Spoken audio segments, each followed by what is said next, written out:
வணக்கம் நட்புகளே. நாம் எழுத்தாளர் சுஜாதா அவர்களுடைய கதைகள் ஸ்ரீரங்கத்து தேவதைகள் அப்படின்ற தொகுப்புகளிலிருந்து ஒரு கதைகளாக பார்த்துக்கிட்டு வரோம். அந்த வகையில் நாம் இன்னைக்கு பார்க்க போகிற அந்த கதையுடைய தலைப்பு ரா வீரா. வாருங்கள் கதைக்குள் செல்வோம். உங்கள் காதுகளுக்கு இனிமையான கதைகளை கொண்டு வரும் மகிழ் தமிழ் கதைகள். வாருங்கள் கதைப்போம். ரங்கு கடையில் இலக்கிய விசாரங்கள் நடக்கும்போது ராவீரா என்கிற விஜயராகவன் தான் பிரதான பாகம் வகிப்பார். ராகவன் திருச்சி கல்லூரியில் கெமிஸ்ட்ரி வாத்தியார்.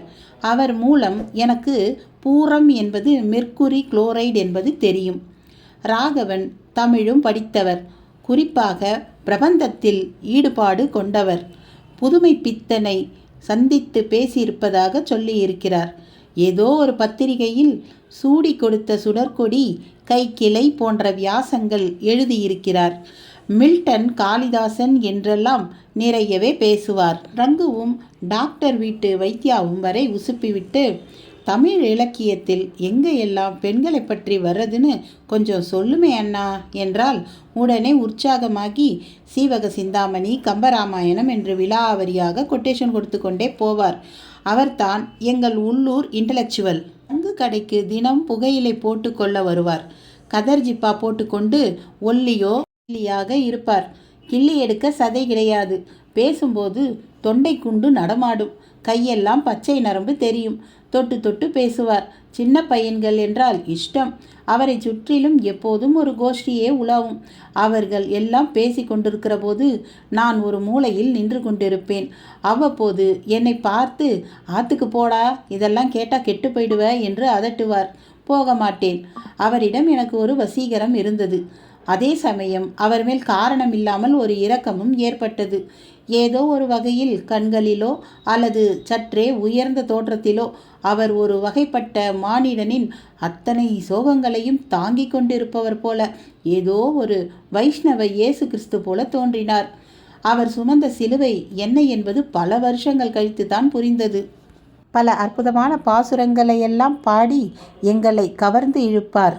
ஆண்டாள் பாடிய ஒரு அழகான பாசுரத்தை உணர்ச்சிகரமாக பாடிவிட்டு என்ன அர்த்தம் என்று என்னை பார்த்து கண்ணை சிமிட்டி விட்டு, நீ இன்னும் போலையா என்பார். ராகவன் எங்களுக்கு எதிர்ச்சாரியில் தாஸ் வீட்டுக்கு 2 வீடு தள்ளி இருக்கிறார். வீட்டுக்கு சாப்பிட மட்டும் போவார் என்று கேள்விப்பட்டேன்.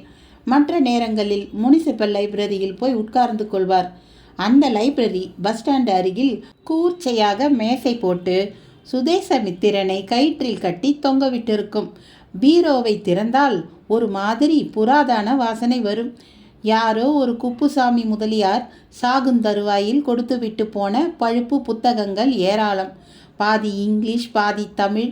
ஒன்றும் படிக்க வழங்காது. ராகவனுக்கு மட்டும் இதெல்லாம் ட்ரெஷர் என்று ஜன்னல் வெளிச்சத்தின் அருகில் உட்கார்ந்து கொண்டு ஆழ்ந்து படிப்பார்.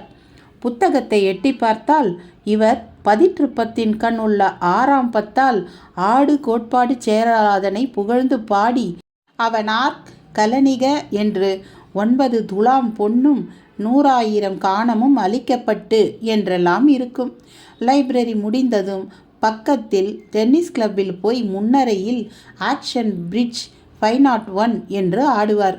புகையிலை போட்டுக்கொண்டு துப்பாமல் 6 பிழி, அதாவது 6 பிடி என்று கையால் ஆரன் அடிப்பது போல் காட்டி கொண்டிருக்கும் போது நான் பாட்டி திட்டுவாள் என்று ஓடி வந்து விடுவேன். ராத்திரி 10-10:30 மணிக்கு இறைச்சலாக நண்பர்களுடன் பேசிக்கொண்டே வீட்டுக்கு திரும்பும்போது தெரிவார். கொஞ்ச நேரம் கழித்து சாப்பிட்டு வந்து வீட்டு வாசலில் கயிற்று கட்டில் போட்டு சகாக்களுடன் மறுபடி அரட்டை அடிப்பதை பார்க்க முடியும். இறைச்சலாக சப்தம் கேட்கும். அவர் குரட்டையும் எங்கள் வீடு வரை கேட்கும். ராகவனின் மனைவி எப்போதும் உள்ளே தான் இருப்பாள். ஒரே தடவை ராகவன் என்னிடம் அவளுக்காக ஒரு செய்தி சொல்லி அனுப்பினார். சாவியை அப்புக்கிட்ட கொடுத்துட்டு சினிமாக்கு போகச் சொல்லு என்று. நான் என்னுடைய மானசீக காரை ஓட்டிக்கொண்டு அவர்கள் வீட்டுக்கு சென்று மரக்கதவை திறந்து கொண்டு உள்ளே போனபோது ராகவனின் மனைவி நடுக்கூடத்தில் நாற்காலியில் உட்கார்ந்திருந்தாள். தாஸ் அவளை புஜத்தில் பிடித்து சுளுக்கு போல் தடவி கொண்டிருந்தான். என் செய்தியை கேட்டதும், சாவி கொடுத்து விட்டு போகச் சொல்லித்தா அது? சினிமா போலேன்னு சொல்லு. என்ன செய்கிறது அது? அரட்டையா? திவ்ய பிரபந்தமா? இலக்கிய சர்ச்சையா? அதை தவிர அதுக்கு வேற என்ன தெரியுமா என்று இழுத்து இழுத்து என்னை போய் கேட்டாள். தாஸ் நான் வந்ததை கவனிக்காமல் கையை உருவி விடுவதிலேயே கவனமாக இருந்தான். அந்த கை சிவப்பாக இருந்தது. எனக்கு வயிற்றில் என்னவோ செய்தது. என்ன என்று தெரியவில்லை. நான் வச்சேன்னா பட்டுன்னு போயிடும் என்றான் தாஸ். நான் திரும்பி சென்றபோது ராவிராயிடம், மாமா சினிமாவுக்கு போகலையாம் என்றேன். கோபால்தாஸ் இருந்தானா என்று அவர் கேட்டார். ரங்கு, ஓய், அவனோட என்ன குழாவல் வேண்டி கிடக்கு? ஏண்டா நாயேன்னு ஜோட்டால் அடிக்க வேணாம் என்று கேட்டான். அதற்கு ராவிரா, அதெல்லாம் ஒன்றும் கிடையாதுடா ரங்கு, எனக்கு சொல்ல தெரியாதா? திடீரென்று ஒரு நாள் ரொம்ப சந்தோஷமாக இருந்தார். டிபிஜி கடையில் பெப்பர்மின்ட் வாங்கி தந்தார். பௌர்ணமி அன்று நாங்கள் எல்லோரும் கொள்ளிடம் போயிருந்தோம். ராகவன் அவர் வீட்டை கடக்கும்போது அது தன்னுடைய வீடு இல்லை என்பது போல கடந்து சென்றார். கொள்ளிட ஜல கண்ணாடியில் நிலா தத்தளிக்க அவரை சுற்றிலும் நாங்கள் யாவரும் உட்கார்ந்து கொண்டோம். கொல்லிவாய் பிசாசு என்பது பாஸ்பின் வாயு என்று சொன்னார். ஷேக்ஸ்பியரின் ஒத்தல்லோவிலிருந்து சில பகுதிகளை பேசி நடித்து காட்டினார். என்னை தனியாக கூப்பிட்டு, டேய், நீ அன்னிக்கு எங்காத்துக்கு போயிருந்த போது கோபால்தாஸ் என்ன பண்ணிட்டு இருந்தான் என்று கேட்டார். பேசிட்டு இருந்தான் மாமா. பேசிட்டு தானே இருந்தான். சரி, அப்போது தான் அவர் பூரம் என்பது மெர்க்குரி குளோரைடு, பெர்க் குளோரைடு என்றெல்லாம் பேசினார். 1 கிராம் போதும், ஆள் காலி என்றார். வையாபுரி பிள்ளையை பற்றியும் ரிக்வேதத்தில் கிரிஃபித் அண்ட் வில்சன் மொழிபெயர்ப்பில் குறைகள் இருக்கிறது என்றார். புரியாவிட்டாலும் கேட்டுக்கொண்டே இருந்தேன். நிலாவின் மெலிதான வெளிச்சத்தில் அவர் ஏதோ கிறிஸ்மஸ் தாத்தாவை போல, பழைய ரிஷி போல தோன்றினார். அவரிடம் என்னவோ சொல்ல வேண்டும் போல இருந்தது. ராவிராக்கு ரேடியோவில் பேச அழைப்பு வந்தது.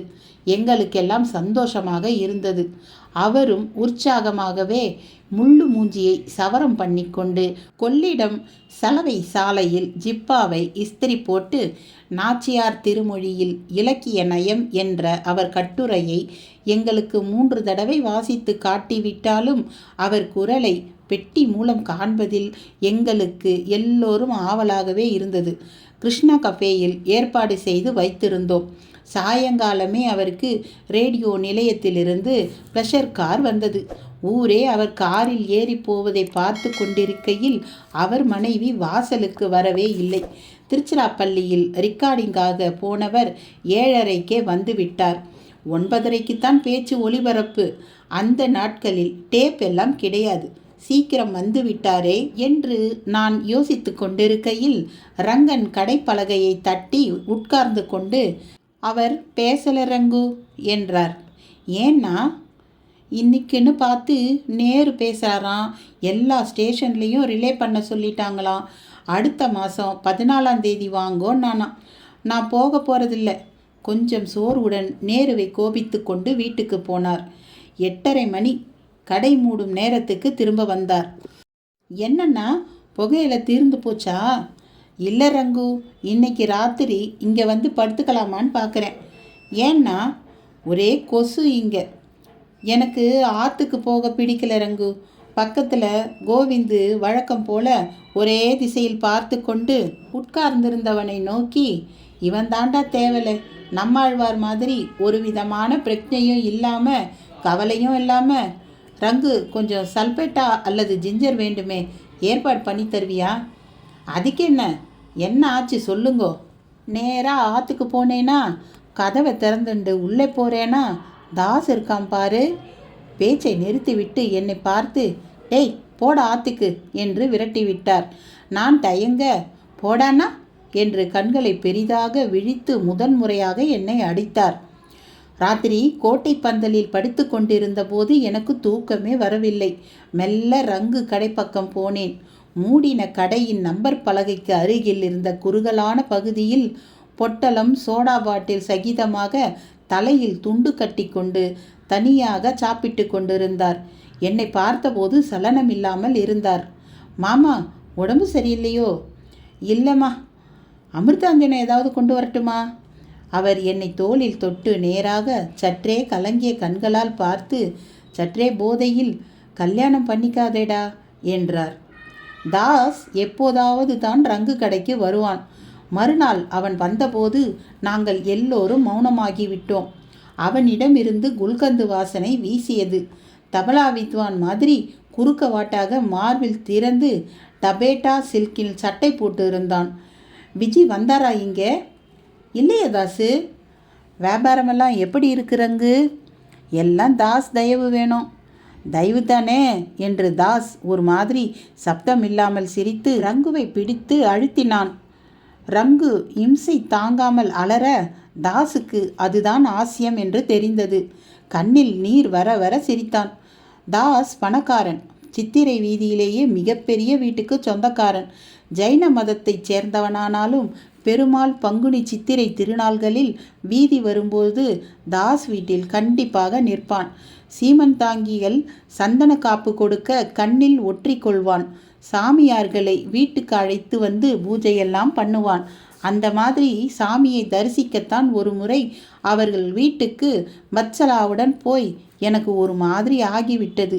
அந்த சாமியார் வெற்றுடம்பில் வெறும் விபூதியும் மாலையாலும் மட்டுமே தன்னோட உடம்பை மறைத்து வைத்திருந்தது. எனக்கு வத்சலாவை அழைத்து சென்றது மிகவும் கேவலமாகிவிட்டது. வீட்டுக்கு வந்தவுடன் எதற்காக சென்றோம் என்று ஆகிவிட்டது. இப்போது தாஸ் ராவிராவை பற்றி விசாரிக்க வந்திருந்தான். எங்க ஐயங்கார் 2 நாளாக காணோம். சிஸ்டர் சொல்லிச்சு.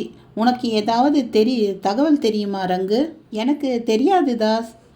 வந்தா தகவல் சொல்லி அனுப்பு வீட்டுக்கு. புன்னகைத்து கொண்டே சென்றான் தாஸ். அழகானவன். அவன் போனதும் ரங்கு வாயில் வந்தபடி அவனை திட்டி, தாலி குப்பைக்காரி பிச்சைக்காரியை கூட விட்டு வைக்க மாட்டான். சமயத்துக்கு குண்டு ரமணியை கூட படுக்க போட்டிருக்கான். ரங்கு மாமா எங்கே போயிருக்கார் என்று ராவிராவை பற்றி விசாரித்தேன். திருவள்ளரை போயிட்டு வரேன்னு சொல்லியிருக்கார். நிம்மதி இல்லைன்னு சொன்னார். ராத்திரி பூரா சண்டை. வெள்ளிக்கிழமை மகாலய அமாவாசைக்கு பள்ளி லீவு விட்டிருந்ததால் காலை ரங்கு கடைக்கு போனபோது வேலை கட்ட வேலையில் மூடிக்கொண்டிருந்தான். என்ன ரங்கு என்றேன். என் பின்னாடி வாயே என்றான் ரங்கு. ராவிராவின் வீட்டுக்கு போனபோது வாசலில் பச்சை மூங்கில் வைத்து சட்டி புகைந்து கொண்டிருந்தது. காதில் பூநூலை மாட்டிக்கொண்டு 4 பேர் சிம்பு செய்வி கொண்டிருந்தனர். உள்ளே போனால் விஜயராகவன் நெடுஞ்சான் கிடையாக கூடத்தில் படுத்திருந்தார். கழுத்து வரையில் போர்த்தி இருந்தது. நடுக்கூடத்தில் நாற்காலியில் தலைமேல் கை வைத்து கொண்டு வெறித்து பார்த்து கொண்டு ராவிராவின் மனைவி உட்கார்ந்திருக்க தாஸ் மற்ற ஏற்பாடுகளை சுறுசுறுப்பாக கவனித்து கொண்டிருந்தான். போலீஸ் தொந்தரவு வரக்கூடாது என்றெல்லாம் பேசிக்கொண்டிருந்தார்கள். நான் தாசையே முறைத்து கொண்டிருந்தேன். அதை ஒரு முறை அவன் கவனித்து முகத்தை வேறு பக்கம் திருப்பிக் கொண்டான். நான் ராவிராவை பார்த்தேன். மூக்கிலும் வாயோரத்திலும் லேசாக பழுப்பாக நுரை போல தெரிந்தது. முகம் கருப்பாக இருந்தது. ராவிரா பூரத்தை சாப்பிட்டு விட்டாராம். நெற்றியில் புதிதாக நாமம் போட்டிருந்தது. கதை முடிந்தது. நம்மிடையே இருக்கிற மக்கள் எல்லாமே மனசுக்குள்ளே எவ்வளவோ வேதனைகள் சுகதுக்கங்கள் எல்லாமே இருக்கும். ஆனால் வெளியில் பார்க்கும்போது அவங்கெல்லாம் நார்மலாக இருக்கிற மாதிரி தான் தோணும். ஆனால் அவங்களுக்குள்ளே இருக்கிற அந்த புயல் எந்த முடிவில் போய் நிற்கும்னு நமக்கு தெரியவே தெரியாது. அது போன்ற ஒரு இயல்பான ஒரு செய்தியை தான் சுஜாதா அவர்கள் இங்கே கதையாக பதிவிட்டிருக்காரு. அழகான இந்த கதை உங்கள் எல்லாருக்கும் பிடிச்சிருக்கும்னு நினைக்கிறேன். நண்பர்களே, நம்ம சேனலுக்கு நீங்கள் புதுசாக வந்திருந்தீங்கன்னா சப்ஸ்கிரைப் பண்ணிவிட்டு பக்கத்தில் இருக்கிற பெல் ஐக்கானை அழுத்துங்க. அப்போ தான் நான் போடுற வீடியோக்கள் எல்லாம் உங்களுக்கு வந்துக்கிட்டே இருக்கும். ஒரு லைக் கொடுத்துருங்க. அப்படியே உங்கள் ஃப்ரெண்ட்ஸ்க்கெலாம் ஷேர் பண்ணுங்கள். நன்றி.